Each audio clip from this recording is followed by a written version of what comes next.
right, Mr. Spillers, I want to ask you, we were talking about the CBD. Okay. And I want to go back to that. I'm handing you State's Exhibit 87. Do you recognize what's in this photo? Yeah. Okay. That's what. Is that? Yeah, that's why I gave you that. Okay. And does this truly and accurately reflect it in the manner you gave it to Chloe Driver? Yeah, it's in a very small glass jar. Okay. Yeah. Your Honor, I'm going to tender State's 87. Any objection? It's admitted. All right. All right. And is this the CBD that we're referencing? Yes, it is. Okay. And was this the same sample of CBD that you had given to your My dad's cousin. your dad's cousin? Yeah. And that you had used yourself? Yeah, Okay. it is. And then you just gave the remainder to... I just had some with me that I was taking for my Okay. shoulder issues, for my shoulder pain, All and right. that's the jar that I had that I was just using personally. I had purchased this a year before, Okay.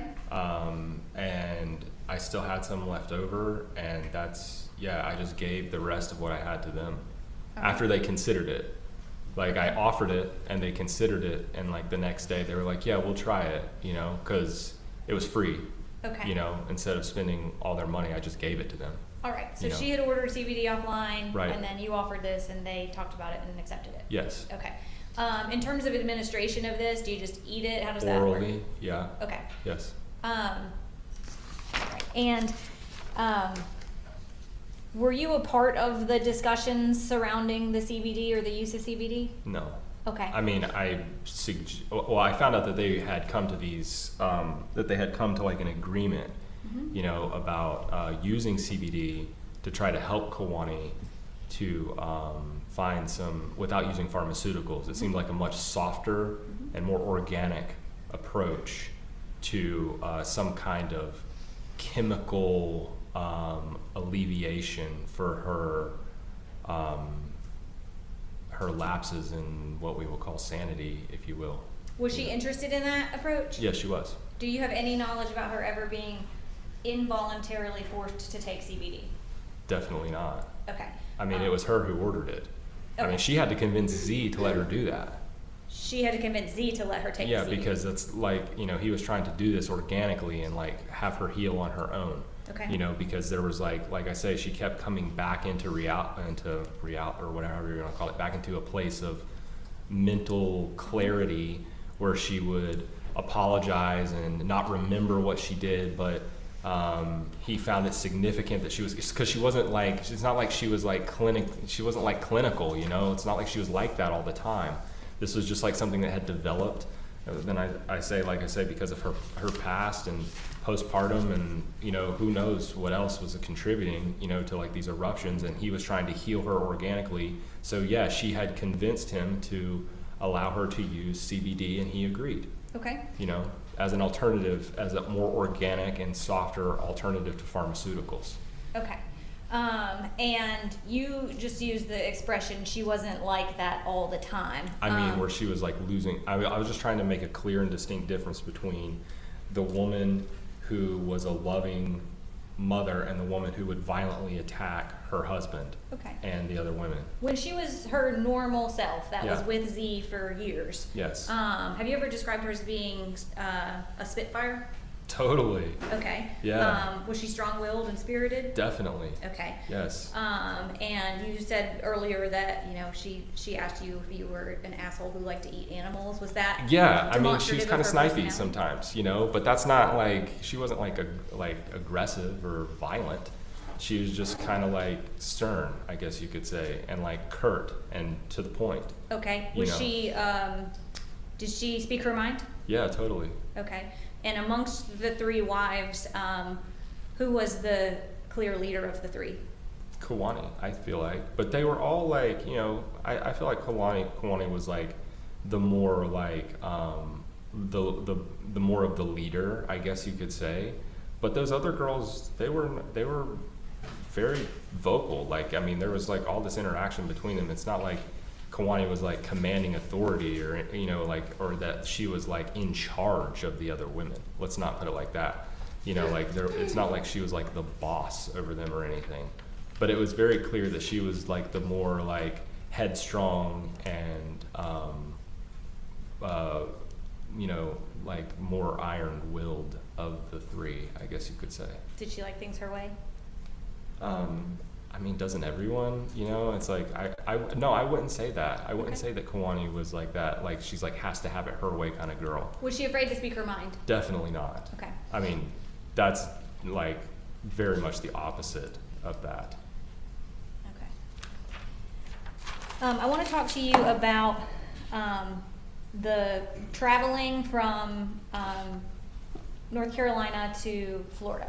Sure. And you indicated that there was an intention to, We were moving. You're talking about December the 8th. yes. Well, But I yeah. want to talk about where you stopped en route. Totally. Do you have any knowledge about going to Chloe Driver's parents' house? We did go to Kawani's parents on the. It was the night before that. December the 7th? I'm pretty sure it was the 7th, or maybe it was the 6th. Like I say, these, you know, you're talking about like the differential between a day that I'm trying to remember. Was it the 6th or the 7th of 2020, 4 years ago? I can't remember. Okay. But it was not the 8th because that's the day that we were traveling and Nimsy died. And in terms of who was traveling and how many vehicles you had, what did that look like? It was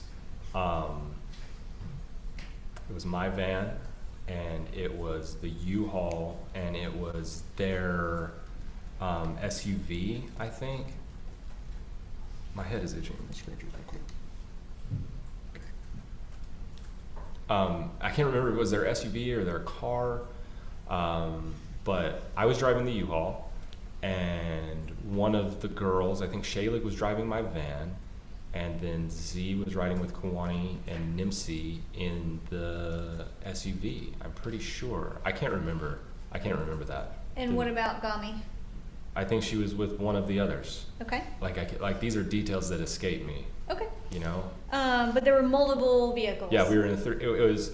I know that my van was there. Okay. And I was driving the U-Haul. Okay. So, and then there was at least one more car. Maybe they had both cars. I can't remember this. Okay. So 3 or 4 vehicles. Three or total? 4 vehicles, yes. Okay.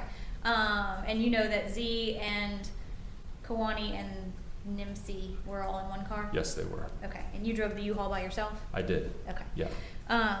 Did all of those vehicles go to Eric and Renee Driver's house on the way? Yeah, they did, actually. We parked in the, they live in like a condo duplex type townhouse thing, and we drove the U-Haul up the hill to their house to load up all the Kawani stuff, and we left all the other cars in the visitor parking by the pool at the entrance. Okay. And Shaylee took a nap in my van All right. while they were there. And what was the purpose for stopping at Eric and Renee Driver's house? To get the rest of Kawani's stuff so they could move to Florida because they had found a place to live and be stationary and establish some kind of grounding, which she initiated this sequence, and we all supported that to try to help her find a place to heal where she could really like be still and, you know, not have to deal with like stressors from the outside world. The Sandra Torres thing was obviously hugely traumatic to everyone, and so she wanted to find a place to live, and they found a place in Florida.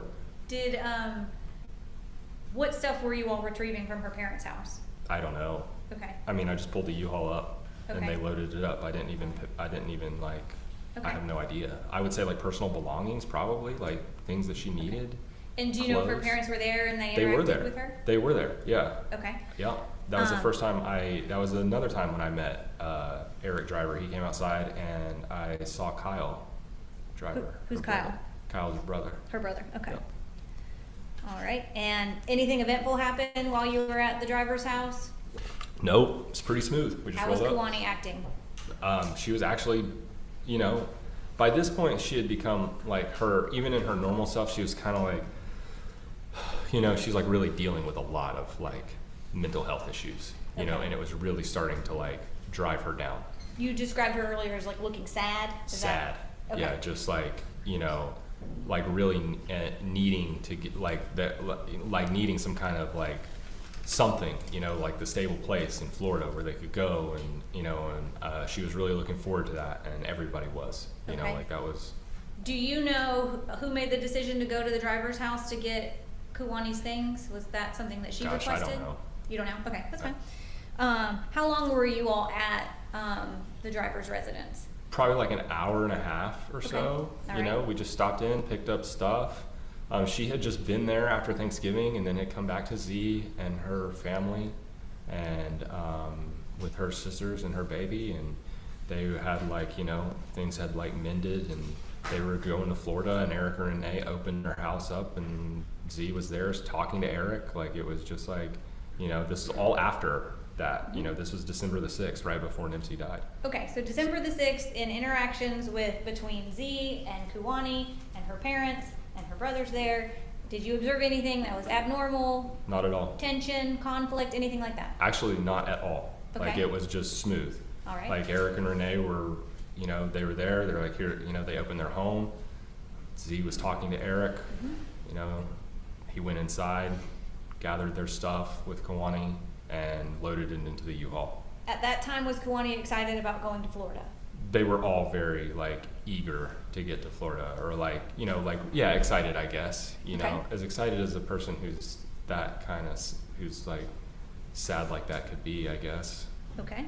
But yeah, they were. All right. They were all like ready to get to Florida and be stable, and they wanted to have she was talking about having a garden and growing food and doing, you know, some self-healing meditations and being stable and being away from stressors of the world, like, you know, just, you know, they had found a spot in the country, you know, that was kind of like a way, you know, to where, you know, she wouldn't have as many triggers to go into these. Those were the things that she expressed she wanted? Yeah, A totally. garden and land and to be That's out it. in the country? That's it. Okay. Yep. Was Nimsy with her and Z and the group whenever they were there with Yeah. Eric and Renee Driver? Yes, she was. Okay. Yeah.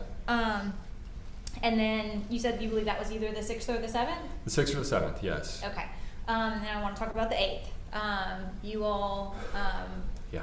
went to Jerry's. Did you know Jerry already? Yeah, I know Jerry. Okay. I had been to Jerry's house a couple times before. I'd spoken to him on the phone. It's kind of like one of those situations with Z. Like I met Jerry. Jerry's a really interesting guy.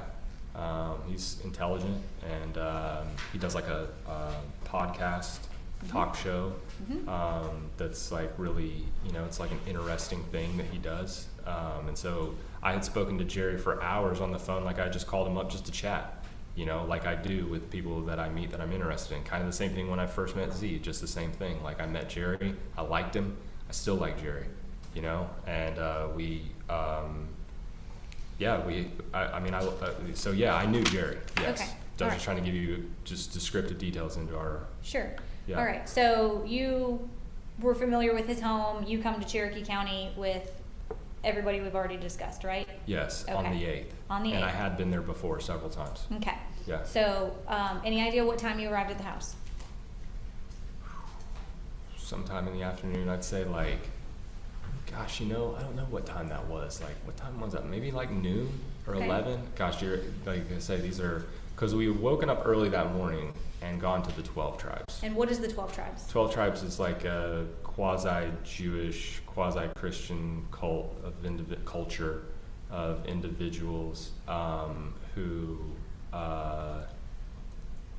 you know, they have like a long-standing foundation of devotees, and they have like delis and stuff like that, and they have like a minha, you know, where they sing and dance in the morning and stuff like that. And So you all went there that morning? we went there that morning. Okay. And did Kuwani participate in that? Well, we were all there. I mean, participate. We just sat there, you know. You said there was singing and dancing. Yeah, and no, stuff. she wasn't doing that. Neither did we. Okay. But yeah, What were you all doing? just sitting there. Okay. Were you Yeah. communicating? We spoke to each other, Mhm. or yeah, of course. Okay. I mean, Anything about her behavior on that day at the 12 tribes was she normal, Kuwani? Yes, she was. Okay. Was Yeah. she in a bad mood, good spirits, just It seemed like she was pretty normal. Like I say, she was pretty disheartened overall in general at that point, like pretty worn down and just tired of dealing with the mental illness that was plaguing her. I'll call it that. Okay. Yeah, but during the 12 tribes, she was, just normal Kawani. She did have an episode an outburst at Whole Foods later that day where she would just have panic attacks and start screaming and, you know, like, but she was pretty much in the car while that was happening. I knew it was happening, but I didn't really see it. Okay. Like she had gotten like overstimulated on the road or something like that. Okay. And some kind of trigger. Were you something- interviewed by law enforcement in this case back in December? Yeah, I was that day. That's Okay. the only Yeah. thing. Yeah. And is it fair to say that everybody kind of described her as acting like herself on the 8th? For the most part, yeah. Okay. Yeah. I know that she was having like a little bit of a freak out, you know, Mhm. episode in the car. But that was it at Whole Foods. When you say Like, freak out episode, yes. you know, in the context of what we've already discussed about her being a little bit of a spitfire and speaking her mind, when you say freak out episode, I'm talking like on a whole nother level from, but go ahead. I'm sorry, I interrupted. is it something you observed? The What do you freak mean? out episode you're talking about, did you see that? On the 8th? Yes. Actually, I knew it was happening. I knew that she was having a hard time because Z was just like, Z got out of the car and he was like, you know, Kawani's like, needs some space right now. Okay. But no, I didn't actually witness that. Okay, so let's just talk about the stuff you actually saw. Okay. There was an incident with her in the car on that day where he said she needs some space. Right, and so Okay. I just went into Whole Foods by myself and Okay. I needed some food. So I went into Whole Foods, got some food, came back out, got in the car, and then we took back on the road to Jerry's. Okay, and did he give her some space whenever he said she needs some space? Did everybody give her some space? Oh no, I think he was like doing what he normally does and talking to her and trying to, you know, like guiding her back to, you know, Calming her down? trying to get her to come back to him, you know, in like Okay. a place of like normalcy, like, you know, Okay. wholeness. You don't know what that conflict was about? You No. didn't see her? No, I Okay. don't. But I mean, so I could only make assumptions. Okay, we don't So. want you to do that. Yep. So on the 8th, when you get to Jerry's house, you said it was around the noontime hour. There's at least 3 or 4 cars and the group of you. What happened when you got there? Where did all of the women go?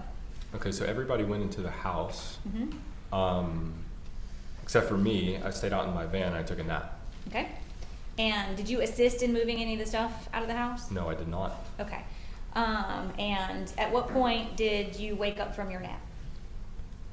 I don't know what time that was. Okay. I have no idea. Is there anything that awoke you? Sometime, yeah, Z woke me. Okay. And Yeah. tell me about that. Well, I was sleeping in my van, and Z was like, "Hey, I got all this stuff," because I wanted to take a nap, and he was cool with that, and he was loading up all of his stuff, and he got all of his stuff loaded. And he said, "Hey, go ahead and wake up," and I woke up, and I got up, and I was standing in the driveway, and Jerry was in the garage, and Shaylee and Gamliana and I were all standing in the driveway. Okay. Yeah, And what happened next? I heard Z scream. Okay. And Like what did this. you hear him scream? No, just like this, like at the like this terrified, painful scream, like just like a scream, like it Okay. was like shocking, you know. Like Z doesn't really scream like that. That's the only time I've ever heard him express any sound that even closely resembled that.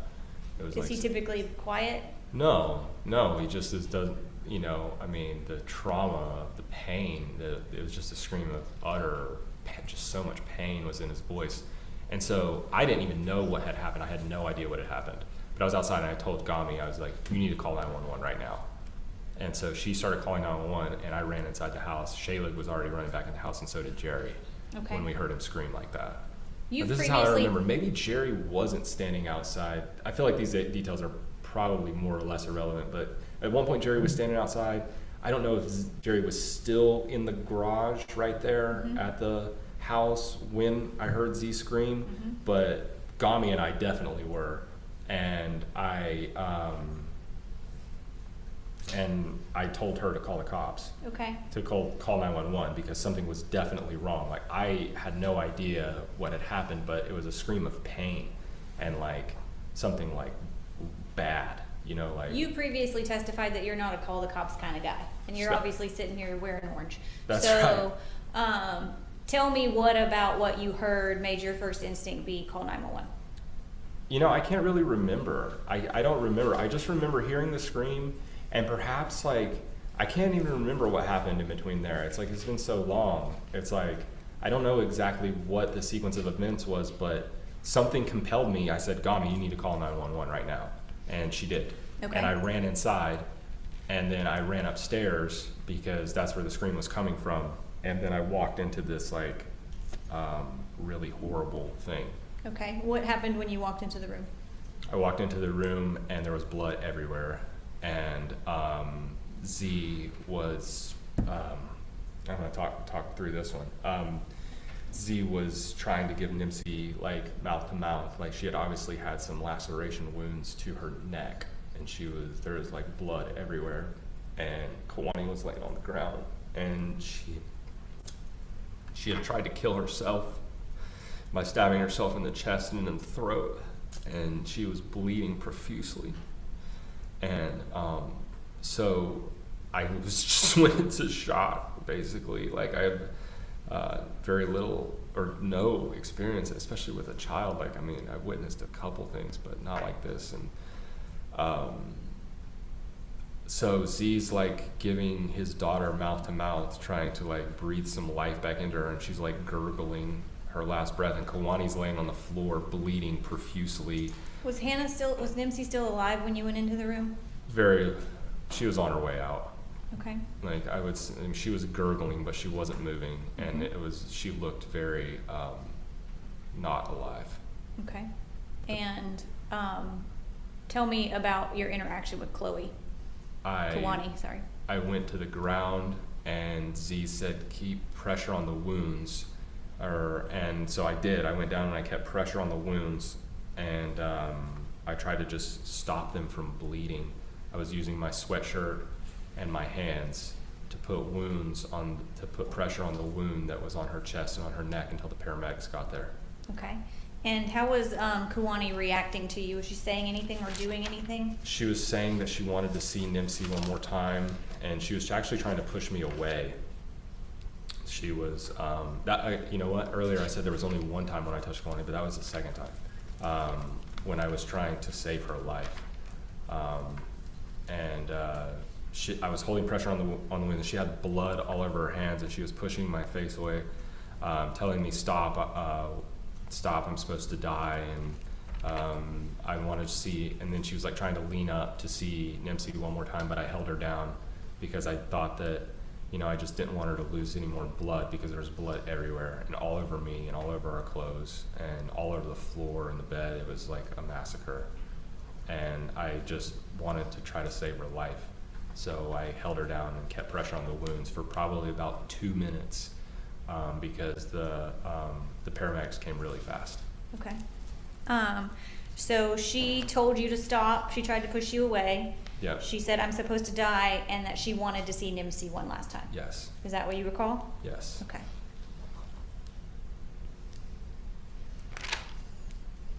And you indicated that you were attempting to save her life, and that he was attempting to save Hannah's life. Yeah, he was. Did you care about Kawani and Hannah? Of course. Do you still care about them? Yes. Okay. And after this happened, did you maintain a relationship with Kawani? Actually, yeah. After she was arrested, did you all continue to communicate with her? Yeah, she called from inside jail a lot. Okay. And we had a chance to speak a couple times. Yeah. Okay. And do you know for how long she maintained a relationship with you and Z and the other women after she was arrested for murdering Hannah? Gosh, I can't remember. I have no idea. Okay. A while, more than a year. Okay. Yeah. And were you a part of some of those phone conversations? I was, yeah. And what was the tone of those phone conversations? Pretty, like, mellow, really. Like, just, you know, she's in jail, and we were talking to her and just reminding her that we love her, and that even though this was like a horrible thing, and we forgive her, and we know that that wasn't her that did that. And we still love her and care about her, and we forgive her for that, because we know that she would never do that. And did she continue to express love for all of you? Yes, she did. Okay. And have you maintained contact and stayed in contact with Z? Yeah. Okay. And have y'all discussed that, you still care about Kuwani and you don't want anything bad to happen to her? That's right. Okay. And have you discussed that it is your desire that she go to a mental hospital and not be in state custody? I mean, honestly, when it comes to that, I feel like my opinion is that this woman has suffered enough, with all of her, I can't imagine having to deal with knowing that something that you lost control of your own mind to the point where you killed your own daughter. Like, women don't kill their babies. Like, that's really rare, and when you do see it, it's usually a case of like the child is unwanted. That's not what this was. This was not an unwanted child. This was some kind of deep thing being expressed through Kuwani that started, like I say, the trauma that fractured her, I think, began when she was a child. And Z did what he could to help her with that, and so did all of us, and it ended up being this really horrific thing. And I do think that basically, like, I know that, I just don't think that prison is the place for her. No, I don't. Okay. I think that she's just gonna degrade, and these prisons are horrible, and they're just like. Have you stated previously that you think she suffered enough and that you all believe she needs to be free in society? That's a question mark. Like, free in society, I think that she should be. I think that it should be acknowledged that in the term of what we'll call, not guilty due to insanity. It's like you hear about people using this as a cop-out plea, and this is actually like one real one, Okay. And we've discussed that you don't know what the law in Georgia is, right? I don't. Okay. I'm not trying. I'm just trying to speak as as much familiarity with it as I have. And my question is whether you have stated that you think she suffered enough and that she should be free. Okay, I think that she has suffered enough. Do I think that she needs to be immediately free? I don't know. Maybe. I think that she could be, I don't think that she's a harm to anyone. I don't think that she's a harm to society, and I don't think that she's a harm to herself. But maybe she is. Maybe she does need to be institutionalized. I think that should be determined by a professional. When's not the me. last time you spoke to her? Gosh, it was a while ago. Like a couple years ago, I don't know. Do I personally feel like Kuwani should be free? Yeah, but maybe not. But maybe I'm wrong. Like I say, I think that should be. I do personally feel that. Okay. And you have to understand. Like, I have zero toleration for abuse of children. I think that the laws aren't strict enough on those who abuse children and individuals. If it is so the case that Kuwani was abused as a child, then her abusers should be brought to justice. And I don't think there should be a statute of limitations on that. Did you ever tell Detective Cruz in the investigation of this case that woman chose to do what she did today? She took those actions, she made those choices? I don't remember saying that, no. You don't remember saying that? No. And the person that stabbed Nimsy to death, do you see her in this courtroom? From what I understand, I didn't see her